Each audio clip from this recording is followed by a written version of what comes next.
विंसिटी developers की खास पेशकश।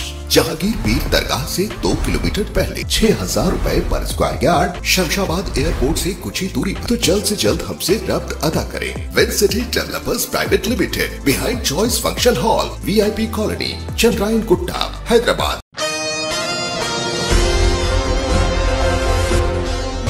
केसीआर को फिर कभी दोबारा चीफ मिनिस्टर या फिर वजीर नहीं बनने दिया जाएगा। चीफ मिनिस्टर रेवंत रेड्डी का बयान। हाल ही में केसीआर ने MLA की हैसियत से हलफ लिया था। इस पर रेवंत रेड्डी ने कहा कि केसीआर ने खुद को नेता नहीं बल्कि किसी जजीरे के बादशाह के तौर पर ऐलान किया है।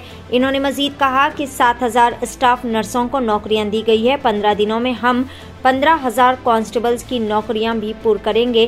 प्रियंका गांधी मीटिंग में 1 लाख खवातीन की मौजूदगी में 500 रुपए के सिलेंडर की स्कीम को रोल ऑफ करेंगे। कांग्रेस हुकूमत आदिलाबाद को गोद लेगी। 6 से 9 सीटें जिन पर BRS आइंदा लोकसभा इलेक्शन 2024 में जीतने का दावा कर रही है और केसीआर इसे मोदी को बेच देंगे। हम इस तरह बिल्कुल भी नहीं करेंगे और हम केसीआर को भारत इतिहाद में बिल्कुल भी आने नहीं देंगे और न ही केसीआर को दोबारा चीफ मिनिस्टर या फिर वजीर बनने देंगे। కేసీఆర్ మళ్ళీ ముఖ్యమంత్రి అవుతాడు ఈ ప్రభుత్వాన్ని పడగొడతామని నీ అయ్యా ఎవర్రా పడగొట్టేటోడు పడగొడతారా ఎవడు కొట్టేది నేను అడుగుతున్నా వేలాది మంది మా యువకులు ఇక్కడ ఉన్నారు మీరందరూ చూసుకుంటే ఊరుకుంటారా పడగొడితే ఊర్లలోకి రానిస్తారా ఊర్లలో ఎవడన్నా ఈ ప్రభుత్వాన్ని పడగొట్టాలన్న ఆలోచన చేస్తే మీ ఊర్లో యాప చెట్టుకు కోదండం వేసి కొట్టండి లాగుల తొండలు ఇడవండి ఇది ప్రజలు ఎన్నుకున్న ప్రభుత్వం ప్రజలు ఆశీర్వదించిన ప్రభుత్వం ప్రజల కోసం పనిచేస్తున్న ప్రభుత్వం ఇది ప్రజా ప్రభుత్వం ఆడ అనుకుంటుండు 1,00,000 కోట్లు పెట్టి కట్టిన కాళేశ్వరం కూలినట్టు ఈ ప్రభుత్వం కూలుతుందని నీ అయ్యా నువ్వు దోపిడీకి పాల్పడ్డావు కాబట్టి ఆ కాళేశ్వరం గాలి వస్తే కొట్టుకుపోయింది ఈ ప్రభుత్వం గాలి కాదు కదా నీ ఖాందాన్ మొత్తం వచ్చినా బోర్ల బొక్కలు పండబెట్టి తొక్కుతాం ఎవడని ప్రభుత్వం పడుతుందనో 6 నెలలకో 3 నెలలకో కేసీఆర్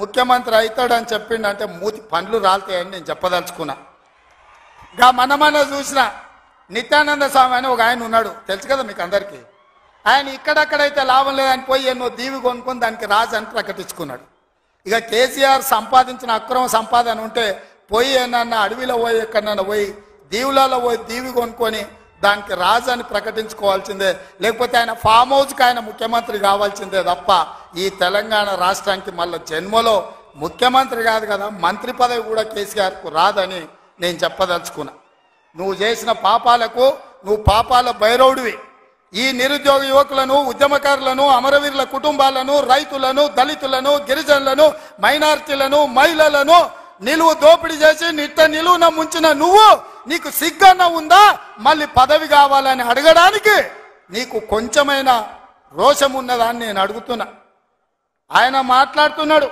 6 నుంచి 8 పార్లమెంట్లు వస్తాయి ఏంటికి వస్తే మళ్ళీ 6 8 ఇస్తే మోడీకి అమ్ముకుందామనా మొదటిసారి 12 ఇస్తే మోడీకి అమ్మినావు రెండోసారి 9 ఇస్తే తీసుకుపోయి మోడీకే అమ్మినావు మారు బేరగాలు కాక ఈడ ఎంపీలు కొనాలి ఈడ ఎంపీలు గెలవాలి ఢిల్లీకి వెళ్ళి మోడీకి అమ్ముకోవాలి దీనికోసమేనా నీకేసేది నేను ఇవాళ సూటిగా కేసీఆర్ని అడుగుతున్నా ఈ దేశంలో ఉన్నాయి 2 ఒకటి ఎన్డీఏ కూటమి రెండోది ఇండియా కూటమి ఎన్డీఏ కూటమికి మోడీ ఉన్నాడు ఇండియా కూటమికి మేమున్నాం మా దాంట్లోకి రానీయము మా నీడ కూడా తాకనీయం ఆ ఇంటి మీద పిట్ట ఈ ఇంటి మీద కాలిస్తే కాల్చి అవతలేస్తాం నువ్వు ఎట్లకెళ్ళి అవుతావా మరి నేను అడుగుతున్నా ఎట్లకెళ్ళి అవుతావు ఒకటో రెండో ఏదైనా గెలిస్తే ఢిల్లీలో తాకట్టు పెట్టి మోడీ దగ్గర గులాంగిరి చేయిస్తాడు ఆయన అందుకే మిత్రులారా ఆలోచన చేయండి ఇవాళ ఈ రాష్ట్రంలో ఈ దేశంలో పేద ప్రజల ప్రభుత్వం ఏర్పడాలి అంటే 10 ఏళ్ళు ప్రధానమంత్రిగా ఉన్న నరేంద్ర మోడీ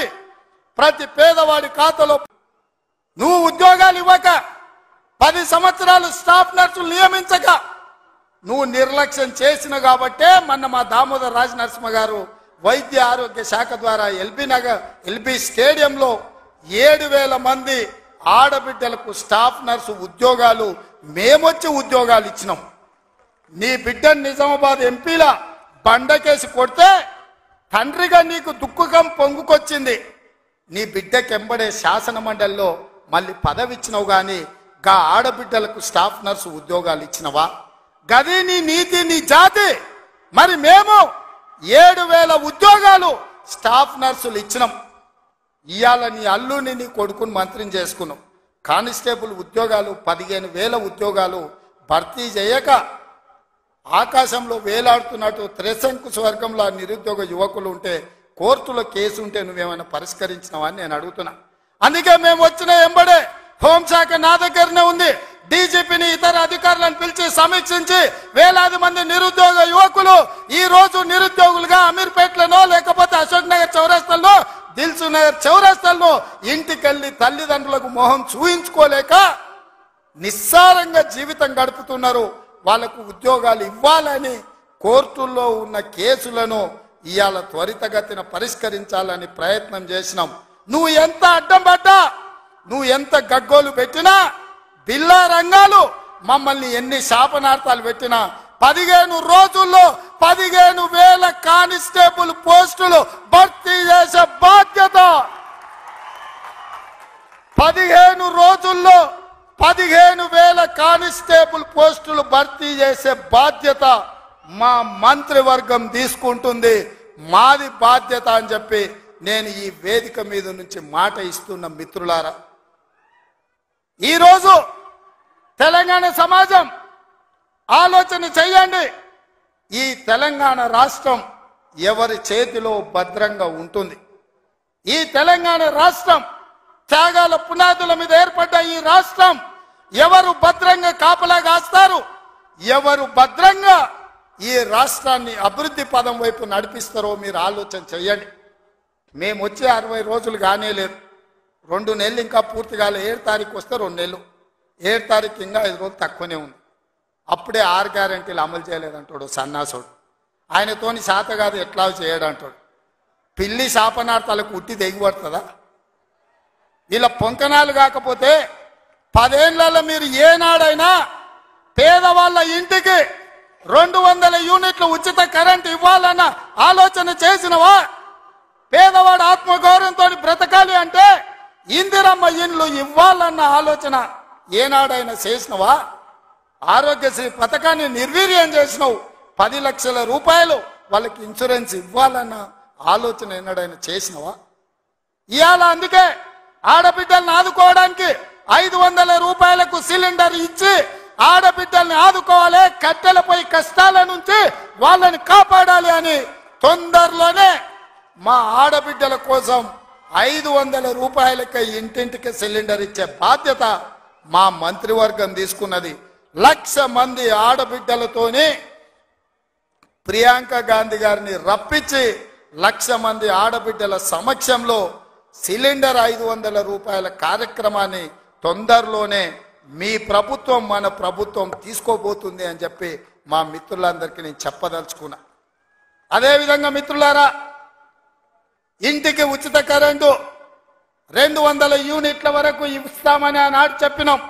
పోయిన సంవత్సరం ఎవరెవరు ఎంతెంత వాళ్ళ ఇంటికి కరెంటు వాడినరో ఆ లెక్క కట్టి ప్రతి ఇంటికి తెల్ల రేషన్ కార్డు ఉన్న వాళ్లకు 200 యూనిట్ల వరకు తొందరలోనే ఉచిత కరెంటు మీ ఇంటికి ఇచ్చే బాధ్యత, మీ కుటుంబాలను ఆదుకునే బాధ్యత మన ప్రభుత్వం తీసుకుంటుంది. పేద